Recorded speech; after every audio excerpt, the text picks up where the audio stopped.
Hi, welcome to our video presentation for our marketing. It's on Marvel. I'm joined by David, Aidan and Sean. I'm just going to go through the first part there. So basically just a little introduction as to what Marvel is. It was founded in 1939 in New York by Martin Goodman. Marvel is best known for its brands and heroes such as Spider-Man, X-Men, the Avengers and the Fantastic Four. Their initial public offering was on July 15, 1991, and they offered up 40% of the company to be bought. Their current share price is now at a high of $26.20 per share. Just to go through the 4 P's of marketing, essentially, the price, basically it's hard to put a price on Marvel's products, because the products range from comic books, movies to toys and video games. Some of the comic books are $18.99, some are $64.99 and even higher if it's a rare comic. The movies have really high production costs and generate millions and sometimes billions of revenue. Their action figures range from $14.99 alone to a multi-pack where you can get numerous figures such as the group of the Avengers for $79.99. The last video game Marvel were involved in was the Spider-Man video game, which was exclusive to PlayStation 4. The initial price for this was $59.99 and had different editions with exclusive content that had a higher price. They're due to bring out an Avengers themed game next year, which I'm sure will have a similar pricing strategy. The products, essentially, Marvel have numerous forms of product. They have the following. Movies such as the Avengers film series and the X-Men series, TV shows such as Luke Cage, Arrow and Daredevil, comic books such as The Amazing Spider-Man, video games such as Marvel Spider-Man, merchandise for their numerous superheroes such as hoodies and t-shirts with their favourite superheroes on them, children's toys for these superheroes, action figures and role-play items. Basically, the place, Marvel are worldwide, their movies are watched in every corner in the world. The worldwide sales for the movies Avengers Endgame had a worldwide revenue of just under $2.8 billion. Their American market accounted for $858 million of this. The comic books and toys are bought worldwide. From Marvel's headquarters in New York, they really did take this brand to the global stage. And then how they promote their products. Marvel are very smart in the promotion of the brand. Obviously nowadays the main promotion would be to see adverts for the movies and the toys and merchandise that will be released after the movie. Marvel are smart as they promote the different markets where the movie they're making, such as when Captain Marvel released this to attract female viewers, then as well with such as Black Panther, they appealed to the African American market and people with African heritage, and they aim to do this the same with people with disabilities by making TV series such as Daredevil, who was blind. Just go over a quick SWOT analysis. So the strengths are the range of superheroes and market power over DC Comics. Weaknesses will be the evolution of the DC Comics and how they progress, and also online streaming platforms. The opportunities will be the gaming industry, and they should be training their products for their fans to enjoy, and not just the one game they have at the moment. Threats, they do not have a streaming platform of their own which operates worldwide yet. Soon Disney Plus will be home to all the new Marvel Cinematic Universe.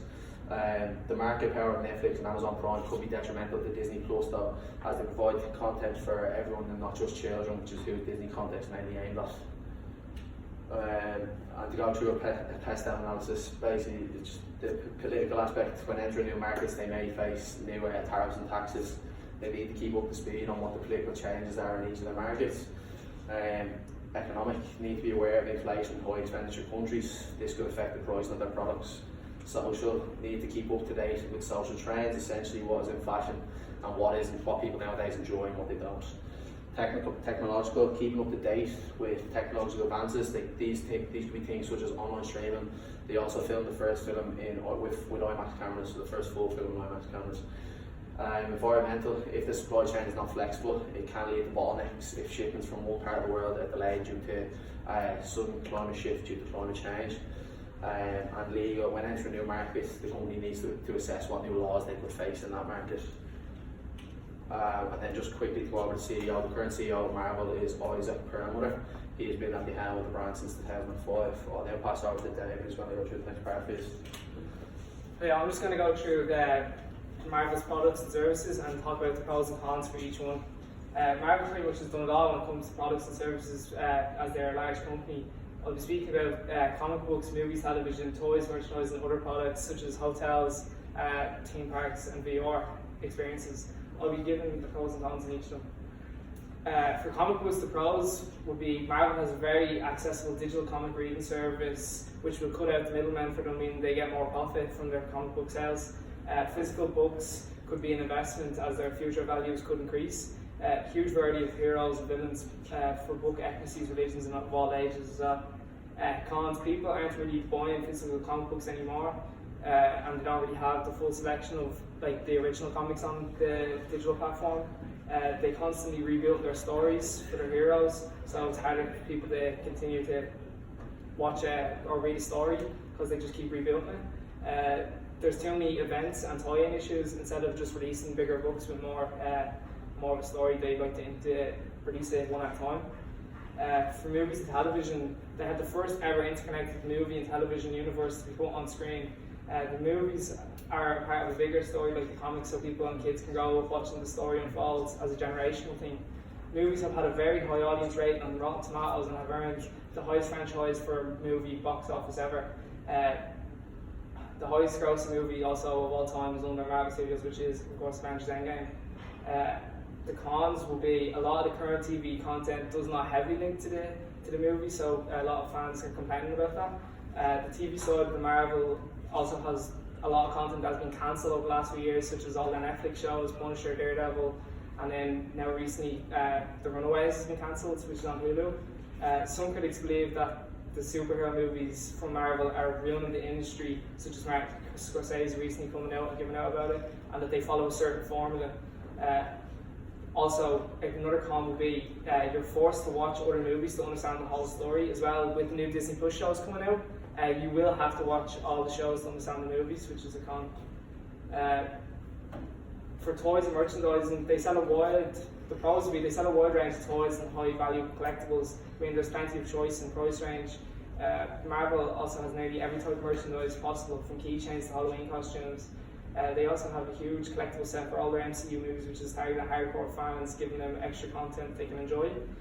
The cons would be some of the Marvel figures that are sold in bundles and individual packets are very expensive, and for parents to buy them for their children would be very expensive. So they're kind of looking more at an adult audience for them. There's a lot of knockoff merchandise such as clothes on the internet that are not official Marvel brands, so people are still buying them, so they're losing out on money there. A lot of people who want to dress up as Marvel characters also for Halloween or Comic-Con or any of that will instead go for making their own costumes and cosplay instead of buying some. And then for every new movie or TV show, they do release, like whether it's animated or if it's live action, they release new toys to match the show and storyline, which means there's just constant, you can never complete a collection of toys, they just keep making new ones, the same character. And then for their other products and services, Disney are creating a Marvel themed hotel in their theme park resorts in Disneyland Paris, Disney World, Florida, and Los Angeles as well. They're also released a ticket VR experience for fans to go on experience where you get to be a part of the Avengers. They're only doing this in certain areas in America and Canada for the moment. Marvel also have a new Avengers video game coming out next year, which may tie into the Spider-Man game, not confirmed yet. Cons: Marvel have already have a theme park section at Universal's Islands of Adventure in Florida. So basically, their theme park is they have their brand in a competitor's theme park because of a contract they signed a long time ago. And Marvel they don't have a great track record making games for their main characters. Like the only good game that they've come out with last while was Spider-Man. They have a few flops before that. I'm going to hand you off to Aidan, who's going to talk about the next bit. Hi, I'm going to talk about the Marvel and Sony deal and other opportunities that Marvel may take. The Marvel and Sony deal have recently broadcasted that their new deal, which involves keeping the web stinger at the MCU. Marvel are often known for doing deals with Sony. There has also been talks about a new deal with Sony and the PlayStation 5, for example, creating an Iron Man arc reactor console. Marvel and Disney Plus. Walt Disney acquired Marvel Entertainment in 2009. It cost Walt Disney a staggering $4 billion to acquire Marvel. Marvel are planning of entering the streaming market with Disney. Marvel and Disney are currently mapping out the next few years of all Marvel shows they have promised all their fans. Now Marvel TV shows. As Marvel are branching off into TV shows, we see they are sparing no costs when it comes to making the TV shows a hit. Disney Plus Marvel TV shows is set to have a budget of $25 million per episode. New Disney Plus TV shows will be made to movie quality and will interconnect into Marvel's cinematic universe as you have to watch the new shows to understand the movies. The value chain model for Marvel. The value chain model is a combination of the system as a company or organization uses to make money. Step 1, primary activity. Marvel have many indirect activities such as their comic books which create value by themselves. We see that Marvel have a quality assurance as they hired outside help. Step 2, support activity. Individual movies of individual characters that inevitably lead to the end game. Step 3, identifying links. Introducing characters through comic books and then linking them into future films. Step 4, opportunities to increase value. As we have already discussed, they have new opportunities by branching off into their new TV shows with Disney. Now I'm going to pass you on to Sean. So in part 4 we're going to be discussing Marvel and its competitors. So a review of competitor DC Comics and their brand successes. DC Comics is Marvel's main and most recognisable competitor. It is home to legendary fictional characters such as Batman and Superman. During the early 90s, DC Comics earned most of its success with a boom in sales in the comic book industry. They had sold millions of copies in their hugely successful The Death of Superman series and at the crossover event. However, their sales took a turn for the worse during the mid-decade. In more recent times, they have massively increased their success yet again with the release of the Joker movie. Within only a few weeks, it surpassed a $1 billion gross income in the international box office, making it the second most successful DC Comics movie following the Christopher Nolan series. So how did they achieve their disruptive innovation? Disney Plus is now copying from Netflix and they're creating a streaming service which Marvel will release multiple high-budget shows that link in with their movies also. What Marvel can do better? In terms of comic books, they are a dying trade at the moment. Everything tends to be going down a more digital route in the latter years. In such, we think that they could create a series on Netflix to attract viewers' attention and maintain their interest as well. Also, they could upload their comic books onto Kindle instead of a hard copy. Marvel could also focus more on trying to improve their animation by linking up with a partner studios such as Pixar and Disney Animations. So we suggest that Marvel could compete with DC Comics more effectively with creating a shared animated movie and TV universe. Due to Joker's success, Marvel should consider creating a villain movie to one of their characters. An example could be Dr. Doom. Marvel could also create a video game universe to interconnect to the already released Spider-Man PS4 game.